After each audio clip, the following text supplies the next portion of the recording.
Hello बच्चों, कैसे हैं आप सब। आई होप कि आप सब बहुत बढ़िया हैं। आज हम करने वाले हैं लर्निंग आउटकम पर आधारित गैप सामग्री जो आपको प्रोवाइड कराई गई है कक्षा 7। डिस्क्रिप्शन में लिंक है, वहां से जाकर आप कंप्लीट सॉल्यूशन इंग्लिश का, हिंदी का, विज्ञान, सामाजिक विज्ञान का कंप्लीट सॉल्यूशन देख सकते हैं।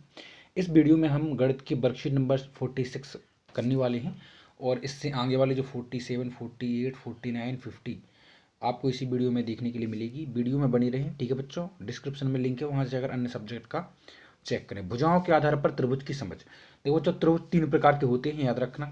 देखो तीन प्रकार के होते हैं। एक तो होता है समबाहु त्रिभुज, समद्विबाहु और विषमबाहु। समबाहु की खासियत ये होती है कि इसकी जो तीनों भुजाएं होती हैं वो होती हैं बराबर, याद रखना, ठीक है। जैसे कोई भी तीन भुजाएं हों, चाहे वो किसी भी माप की हों, लेकिन वो तीनों भुजाएं जो हैं बराबर रहेंगी, ठीक है। जैसे 8 सेंटीमीटर है तो 8 सेंटीमीटर और 8 सेंटीमीटर, ठीक है। अब त्रिभुज का यूज कितना है हमारे जीवन में तो आप जानते हैं, ठीक है। जितने भी कंस्ट्रक्शन के काम होते हैं, है ना, इंजीनियरिंग काम करते हैं, वो तब त्रिभुजों के आधार पर ही होते हैं, ठीक है। तो इस तरह से आप समझ सकते हैं। और दूसरा है आपका समद्विबाहु त्रिभुज। समद्विबाहु, सम द्विबाहु, सम मतलब बराबर, द्वि मतलब दो, बाहु मतलब भुजा, है ना। सम द्विबाहु, दो भुजाएं बराबर हों बच्चों, ध्यान रखना। कोई भी त्रिभुज की दो भुजाएं बराबर हैं, जैसे मान लीजिए ये दोनों भुजाएं बराबर है ना, तो वो समद्विबाहु त्रिभुज कहलाएगा। एक अलग हो जाए, ठीक है, तो वो समद्विबाहु। समबाहु, समद्विबाहु और विषमबाहु तो आप नाम से ही समझ सकते हैं। विषम बाहु मतलब अलग अलग भुजाएं हों, जिसकी तीनों भुजाएं जो है अलग अलग हों। अब इतना ही हमको समझना था, तो बस इसके आधार पर देखो आप इसके नाम भी लिख सकते हैं। जैसे भुजाओं के नाम लिखिए। इधर 2 2 2 तो समबाहु त्रिभुज हो गया। 3 5 7 यानी अलग अलग है सब, तो विषमबाहु त्रिभुज हो गया, ठीक है। इधर देखो इसकी माप देखो, अब देखना इधर, अब 3 3 5 तो इधर बच्चों समद्विबाहु है। कौन सा है? समद्विबाहु है, ठीक है। 2 2 3 तो ये भी समद्विबाहु है। ये दोनों समद्विबाहु त्रिभुज है, ए बी और ए बी, तो दोनों को समद्विबाहु लिख लें आप, ठीक है। अब चलते हैं हम आगे। और आगे आपको दिया गया है कौन सा, देखो कि इधर 4 4 4 तो ये समबाहु है, कि कुछ तीनों भुजाएं जो हैं बराबर हैं। और इधर 9 8 7 यानी अलग अलग हैं, तो इसका मतलब वो विषमबाहु त्रिभुज हो गया। और एक और बच्चों मैं आपको इंपॉर्टेंट बात बता दूं कि कोई भी त्रिभुज तब निर्माण हो सकता है त्रिभुज का यदि दो भुजाओं का जोड़ तीसरी भुजा से ज़्यादा हो, ठीक है। दो भुजाओं का जोड़ तीसरी भुजा से ज़्यादा होगा तभी एक त्रिभुज का निर्माण हो सकता है। जैसे कि 9 8 17 7 से ज़्यादा है, ठीक है। 9 7 16 8 से ज़्यादा है, ठीक है। और देखो, देखिए, और 8 7, इधर देखिए 8 7 15 9 से ज़्यादा है, ठीक है। तो दो भुजाओं का जोड़ तीसरी भुजा से ज़्यादा होगा तभी एक त्रिभुज का निर्माण हो सकता है। नेक्स्ट में कोणों के आधार पर त्रिभुज की समझ। देखो बच्चों मैं आपको बता दूं, तीन प्रकार के कोणों के आधार पर तीन प्रकार के होते हैं। अभी हमने समझ लिए हैं त्रिभुजाओं के आधार पर, अब हम समझेंगे कोणों के आधार पर। देखो यदि किसी भी त्रिभुज में अगर 90 के कोण बन रहे हैं, सॉरी 90 से कम के कोण बन रहे हैं, चाहे वो 89.5 के ही क्यों ना हो, याद रखना। कोण मतलब होते कोने, एंगल, तो वो न्यून कोण कहलाएगा। न्यून मतलब छोटा, ठीक है। ये जो है आपका न्यून कोण है, क्योंकि इसमें कोई भी एंगल जो है, कोई भी बता रहा हूं मैं, कोई भी एंगल 90 से आगे नहीं है, ठीक है। ये जो है आपका समकोण त्रिभुज है। क्यों? क्योंकि अगर किसी भी त्रिभुज में अगर एक कोण भी 90 का बन रहा हो ना, 90 एंगल का, तो वो समकोण त्रिभुज होता है। और यदि किसी त्रिभुज में 90 से ज्यादा का कोण बन रहा हो, 90 से ज्यादा का, तो वो अधिक कोण कहलाएगा बच्चों, याद रखना, ठीक है। इधर आप देख सकते हैं इनकी विशेषताएं आपको इधर नीचे दी गई हैं, तो वो आप उनको भी लिख दे ध्यान से, ठीक है। और अब जो है आपको अभ्यास वर्कशीट में क्या कहा गया है कि सुमेलित कीजिए आपको। तो वो समान लंबाई की तीन भुजाएं होंगी तो वो समबाहु त्रिभुज होगा, ठीक है। समान लंबाई की तीन भुजाएं समबाहु त्रिभुज, ठीक है। समान लंबाई की दो भुजाएं होंगी तो वो समद्विबाहु त्रिभुज होगा। अलग अलग लंबाई की सभी भुजाएं होंगी तो वो विषमबाहु त्रिभुज होगा, है ना। अलग अलग लंबाई की सही भुजाएं होंगी तो तीन न्यून कोण होंगे तो वो न्यून कोण होगा। एक यदि कोई में समकोण हो जाए, एक समकोण हो जाए तो वो समकोण त्रिभुज होगा, ठीक है। और एक कोई भी अधिक कोण आ जाए तो वो अधिक कोण होगा। इस तरह से ये तो जब जो कंप्लीट होती है वर्कशीट कौन सी, 47। हम चलते हैं 48 नंबर की वर्कशीट पे। 48 नंबर की वर्कशीट पे आपसे कहा गया है कोण सममिति त्रिभुज के वर्गीकरण की समझ। कोण तो आप जानते हैं, कोण होता है एंगल, ठीक है, कि दो भुजाओं के बीच में कितना गैप है ना, तो वो होता है एंगल, कितना एंगल है। अच्छा, सममिति होती, आप तो सिमेट्री बोलते हैं इसको। सममिति मतलब जैसे मान लो कोई चीज़ है, जैसे मान लीजिए कोई एक आपने गोला ले लिया ऐसे सर्कल, उसको इस तरह से काटें कि इसका जो हाफ है मतलब एज वेल एज इधर आ जाए, ठीक है। जैसे कोई भी चीज़ है, यदि हमने बना दिया ए, ठीक है, अब ए बना है, अब ए को इस तरह से काटिए कि बिल्कुल आधे आधे पार्टों में एक जैसा डिवाइड हो जाए बिल्कुल। ये तो इस तरह से काटेंगे तो वो देखो इस तरफ भी बिल्कुल वैसा ही है, इस तरफ भी बिल्कुल वैसा ही है, सेम टू सेम है ना दोनों में, यानी एक एक के ऊपर चढ़ जाए तो बिल्कुल दिखे नहीं, इस तरह से। तो इस तरह से वो होती है सममिति, ठीक है। त्रिभुज का वर्गीकरण हम जो है पहले ही समझ चुके। आधा घूर्णन करने पर ऐसे कोई घड़ी है ना, घड़ी अगर घंटे की सुई आपका ऐसा घूम जाएगी तो 80 एंगल का कोण बन जाएगा, उसको बोलते हैं रेखिक कोण। और अगर 1/4 घूमे, 1/4 मतलब 1/4 हिस्सा, तो वो 90 का एंगल बनाएगी, ठीक है, समकोण। सत्य सत्य बताना है।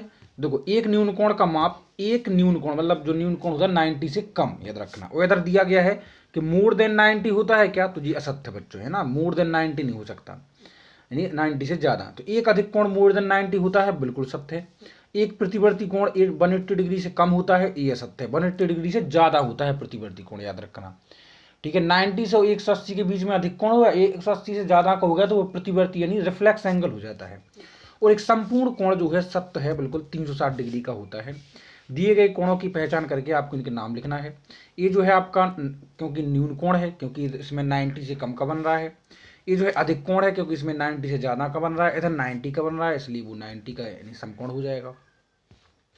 वर्कशीट नंबर हो जाएगी आपकी 49, कोणों के आधार पर चतुर्भुज की समझ, ठीक है। चतुर्भुज देखो ये वर्ग है, ये आयत है, समांतर चतुर्भुज। मैं इसकी विशेषता बता दूं कि वर्ग की चारों भुजाएं बराबर होती हैं और समांतर होती हैं, और चारों जो कोने होते हैं ना 90 के एंगल बनाती, ठीक है।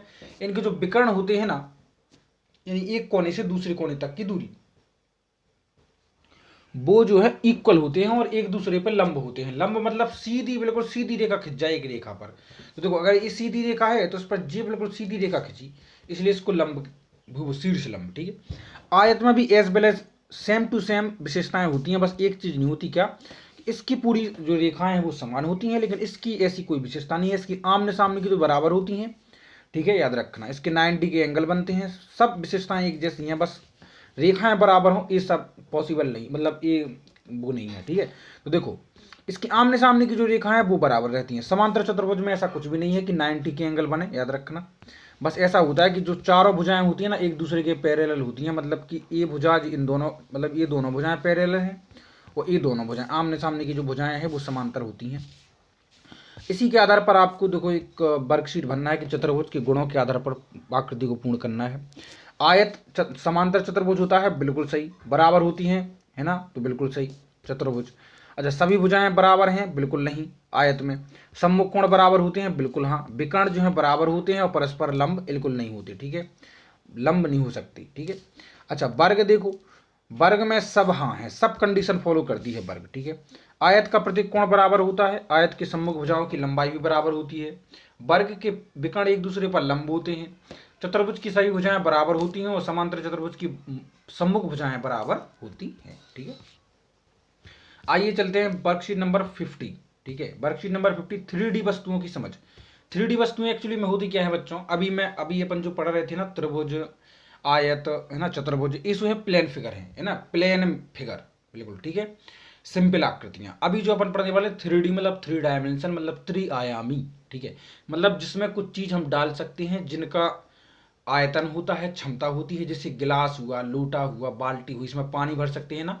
लेकिन अगर आप एक पेज का शेप ले लें, आकार ले लें, जिसपे आप लिख रहे हैं, किताब का एक पन्ना ले लें, आप उसमें कुछ भर सकते, नहीं भर सकते। लेकिन वहीं पर हम ड्राम बॉक्स है अपना, जो जियोमेट्री बॉक्स है, उसमें हम पेन कॉपी रख सकते हैं, बिल्कुल रख सकते हैं। तो इसका मतलब ये हुआ कि वो जो है एक त्रिआयामी, मतलब उसमें कुछ रख सकते हैं ना। उस त्रिआयामी की एक खासियत ये होती है कि उसकी लंबाई चौड़ाई होती है, लेकिन एक चीज होती है ऊंचाई या गहराई, वो होती है, ठीक है। तो आप यहाँ पढ़ सकते हैं आसानी से, ये जितनी भी चीज़ें हैं वो सब त्रिआयामी चीज़ें हैं। किन्हीं 5 वस्तुओं को बताएं जो गोले से मिलती हो, तो गेंद, फुटबॉल, लड्डू, कंचा और शॉट पुट। शॉट पुट मतलब जो गोला फेंकते हैं ना एथलीट, है ना। तो ऐसी वस्तुएं जो शंकु से मिलती हो, तो आइसक्रीम, टोपी, मंदिर के ऊपर का हिस्सा जो होता है ना गुम्बद ऐसा, है ना, मंदिर के ऊपर का हिस्सा वो भी शंकु के आकार का होता है। और आइसक्रीम का सांचा, आइसक्रीम का जिसमें आइसक्रीम जमाई जाती है, वो भी शंकु का आकार होता है। अब एक जो है आपको खुद लिखना है, ठीक है।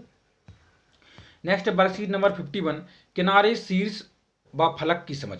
तो बच्चों इसके किनारे क्या होते हैं, देखो आप अपनी अगर जहां पर बैठे हो, कमरे में बैठे हैं अगर, तो जो कमरे की दीवारें देखो कितनी है, तो कमरे की जो दीवारें होती हैं ना वो होते हैं फलक, याद रखना, ठीक है। अब आप ये देखिए कि कमरे में कोने कितने हैं, तो कोने आपको मिल जाएंगे 8, है ना, 8 कोने मिल जाएंगे, 1 2 3 4 5 6 7 8, 8 कोने मिल जाएंगे, कोने, है ना, तो वो होते हैं शीर्ष, ठीक है। अच्छा, और अब देखो आपकी आपके कमरे में कितनी लाइनें कितनी खिंची हैं, मतलब एक दीवार दूसरे से कितनी जगह ज्वाइंट है। ठीक है, तो आप देखेंगे 12 जगह जो है आपकी जो दीवार है ना वो ज्वाइंट है ना, लाइन है। तो वो हुई लाइन है, मतलब ये वाली हिस्सा ये लाइन हो गई, यानी किनारे। ठीक है, कितनी जगह किनारे हैं, तो इस तरह से आप इनको समझ सकते हैं, होती हैं 3D। अच्छा, ये क्या है, ये घनाभ है। घनाभ के फलक मतलब इसकी दीवारें होती हैं 6, इसके किनारे हो गए 12, और इसके शीर्ष हो गए 8। देखो आप अपने कमरे का देख सकते हैं, कमरे का शेप घनाभाकार होता है। ठीक है, अब आ जाते हैं हम पिरामिड पर। आपने गीज़ा का पिरामिड देखा होगा, उसके कितने फलक हैं, 3 फलक हैं। और किनारे कितने हैं, उसके 6 किनारे हैं। और एक तो हो जाए, और क्या है, शीर्ष हो जाएंगे आपके 4। ठीक है, नेक्स्ट क्या है आपका, नेक्स्ट है शंकु। शंकु के फलक 3 होते हैं, किनारे 3 होते हैं, और शीर्ष जो है 1 होता है। ठीक है, इस तरह से आप इसको कंप्लीट कर सकते हैं। ठीक है, आई होप कि आपको क्लियर हो चुका होगा। वीडियो को लाइक और चैनल सब्सक्राइब करें। मिलते हैं आपसे नेक्स्ट वीडियो में जल्दी ही। Take care.